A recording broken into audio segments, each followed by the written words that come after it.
Hari ini, aku berada di wilayah Sembalun, Lombok Timur, Nusa Tenggara Barat. Udara di sini dingin sekali. Maklum, Sembalun merupakan kaki Gunung Rinjani. Desa ini berada di ketinggian 1000 meter dari permukaan laut. Wah, saking dinginnya, aku enggan sekali keluar dari selimut, sehingga aku telat bangun. Padahal, aku sudah berjanji pada Bu Resni untuk membantu mendapatkan getah Asitaba. Aku harus segera bergegas. Kak, maaf kak, terlambat kak. Gimana sih kamu nih kesiangan, lihat nih jadi sedikit dapatnya, bantu sana ambil daunnya. Ya kak, maaf kak, kesiangan kak. Pinjam misalnya kak.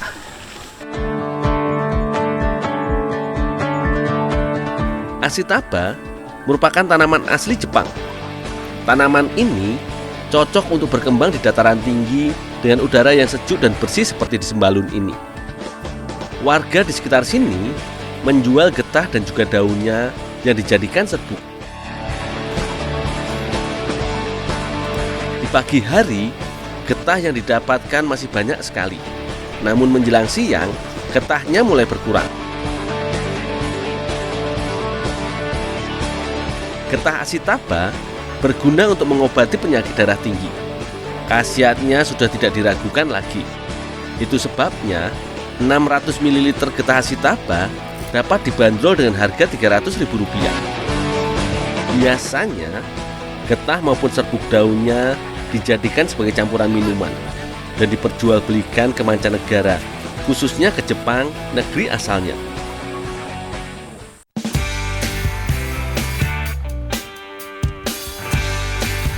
Nah, kali ini aku akan membuat olahan kue khas Lombok, yaitu baiba yang menggunakan daun Asitaba sebagai campurannya. Bu, ini bu, daun Asitabanya bu. Oh iya, langsung jemur ya Dul, minta sedikit jadi pewarna aja. Oh, ya bu. Baiba adalah kue yang mirip dengan bolu. Bedanya, kue khas Lombok ini disiram dengan gula merah cair dan juga potongan buah nangka. Sekarang, baiba yang dibuat menggunakan campuran Asitaba dan kuahnya pun berasal dari campuran getah Asitaba. Kue ini menggunakan santan sebagai campurannya. Karena itu, Bu Ertiana menyiapkan santan sebagai campuran adonan.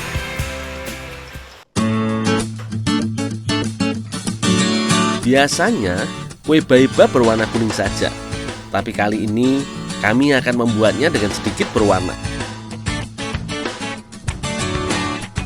Ternyata, warna hijau pada daun Asitaba sangatlah kental. Itu sebabnya Bu Ertiana meminta sebagian Asitaba ini untuk diambil sari dan pewarnanya. Untuk mendapatkan warna hijaunya, daun Asitaba hanya tinggal dihancurkan dan diberi sedikit air. Sementara itu, Bu Resni menyiapkan adonan baiba yang terdiri dari telur, gula merah, tepung beras, dan sedikit garam. Adonan ini kemudian dikocok hingga semua bahan hancur dan tercampur merata. Setelahnya, barulah adonan diberi air santan dan juga pewarna hijau dari daun Asitaba.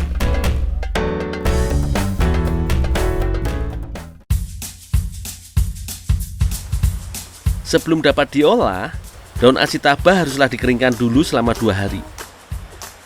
Warga sekitar hanya memanfaatkan tenaga matahari saja dalam proses pengeringan ini. Jika cuaca hujan seperti ini, waktu yang dibutuhkan untuk mengeringkan daun jauh lebih lama.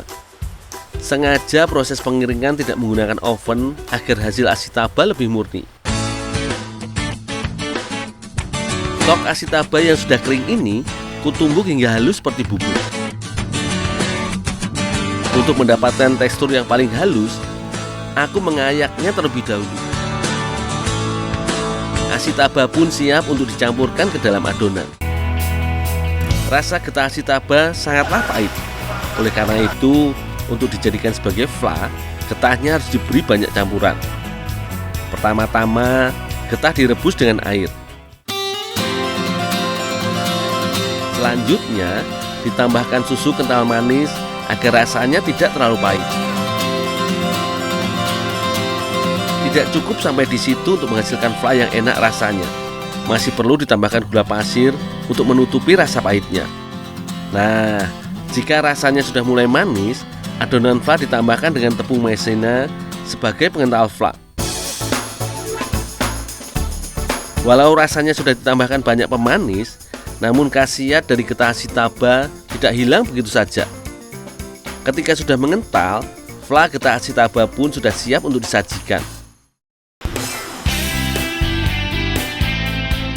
Ketika adonan sudah siap, adonan diberi tambahan tepung Ashitaba. Tepung ini pun bercita rasa pahit, namun pahitnya tidak sepekat getah Ashitaba. Oleh sebab itu, campuran tepung Ashitaba tidak perlu terlalu banyak ditambahkan. Sekali lagi, adonan diaduk hingga tepung Ashitaba tercampur sempurna. Kini saatnya untuk mencetak adonan. Adonan dituangkan ke loyang lalu dikukus. Waktu yang dibutuhkan untuk mengukus adonan kurang lebih berkisar antara 15 hingga setengah jam saja. Ketika adonan sudah tidak lengket dan mengembang, maka kue baiba sudah siap untuk disajikan. Tampilan baiba Ashitaba menjadi sangat unik dengan warna hijau yang kental. Tekstur kuenya sangat lembut ketika digigit. Wangi daun tercium ketika hendak disantap, tapi rasa asli Ashitaba tidak terlalu terasa. Rasa manis dan juga lembutlah yang terasa di lidah.